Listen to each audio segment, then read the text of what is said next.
Conférence de presse du Parti Les Démocrates. Depuis son avènement en avril 2016, le régime dit de la rupture, comme aucun autre régime avant lui depuis l'ère du renouveau démocratique dans notre pays, s'est illustré comme le régime le plus opaque. Cette opacité, qui n'est rien d'autre que l'ADN de ce régime, a toujours été dénoncée par le Parti Les Démocrates. Que ce soit à l'Assemblée nationale, au cours des rencontres avec les populations, dans les émissions radiodiffusées, télévisées ou encore sur les plateformes numériques, nous l'avons toujours martelé avec des preuves à l'appui. Nos récentes dénonciations ont porté sur les différents scandales constatés dans le cours des réalisations de certaines infrastructures en construction ou déjà livrées, telles que le boulevard de la Marina, la route Semé-Porto Novo, le siège de l'Assemblée nationale, pour ne citer que celle-là. Mais avant ces dénonciations, les députés du groupe parlementaire Les Démocrates ont interpellé le gouvernement sur des sujets essentiels. La gestion et la cessation du leasing.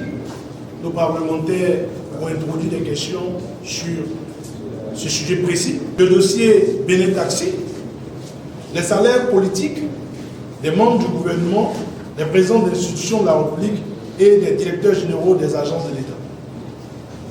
Toutes ces interrogations sont restées sans réponse, sans occulter la multiplication des marchés gré à gré, attribués sans appel d'offres, dans l'opacité la plus totale. Rappelons que ce régime a même refusé de répondre à la Cour constitutionnelle qui avait demandé la publication des salaires, naturellement des salaires politiques. Rappelons également que les efforts de la société civile pour obtenir une copie des contrats du port de Cotonou signé avec les Belges sont restés lettres mortes. Ce régime ne respecte aucune loi dès lors qu'elle ne lui est pas favorable. Même si ce régime est caractérisé par l'opacité et l'omerta dans sa gouvernance, cela ne saurait être la norme. Vous en convenez avec moi.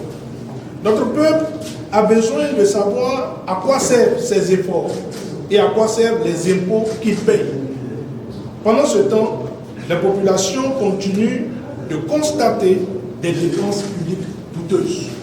Le pôle commercial en construction autour du stade Mathieu Kérékou, estimé à plus de 30 milliards de nos francs, la résidence du ministre des Affaires étrangères, selon les chiffres de la CIMO, coûterait plus de 1,2 milliard de nos francs.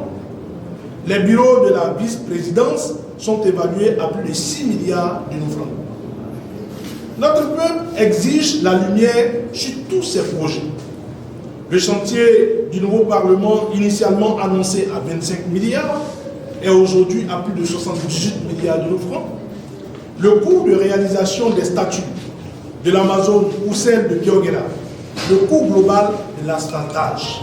Et pendant que ces dépenses de prestige s'enchaînent, le régime refuse de prendre en charge les frais de dialyse des malades, refuse de reverser les aspirants au métier de l'éducation, préfère augmenter les budgets pour des projets qui n'ont aucun impact réel sur le pouvoir d'achat de nos concitoyens. Le Parti Les Démocrates réclamait encore la lumière sur ces faits lorsque, lors d'une descente à Parakou, l'ex-ministre de l'Énergie et de l'Eau, M. Paulin Akpona, accompagné de cadres du bloc républicain, dont M. Rachidi Badamassi, a fait des déclarations d'une extrême gravité qui continuent de résonner. Que voulait révéler M. Akpona, expert comptable, en parlant du siphonnage, j'insiste là-dessus, du siphonnage de plusieurs milliards probablement commis par son prédécesseur? Que signifie sa phrase? Le BR va apporter de l'eau et de l'énergie aux populations. Les réalisations d'un ministre sont-elles les projets d'un parti politique? A-t-il été limogé pour avoir dit la vérité ou parce que ces déclarations dérangeraient et mettaient à nu les pratiques des régimes finissants?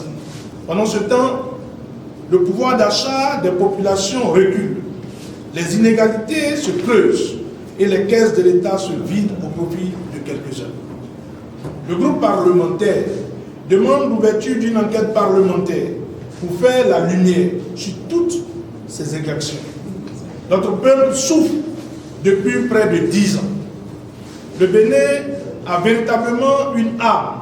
M. Akona vient confirmer toutes nos dénonciations, traiter de mensongères ou de déclarations d'une opposition aigrie. En une séance, M. Akona a mis à nu le régime et dévoilé à la face du monde le gros mensonge récurrent de la lutte contre la corruption et de la supposée transparence dans la gestion. Le parti Les Démocrates encourage et soutient les députés dans la mise en place d'une commission d'enquête et les invite à utiliser toutes les possibilités du règlement intérieur du Parlement pour éclairer le peuple béninois. Le parti Les Démocrates est à l'écoute de la justice, notamment de la criette sur ce Akona Gate.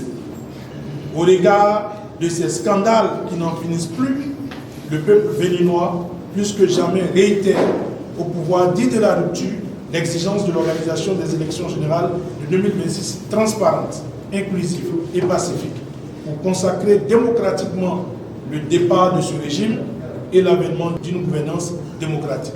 Ensemble, sauvons le Bénin. Je vous remercie.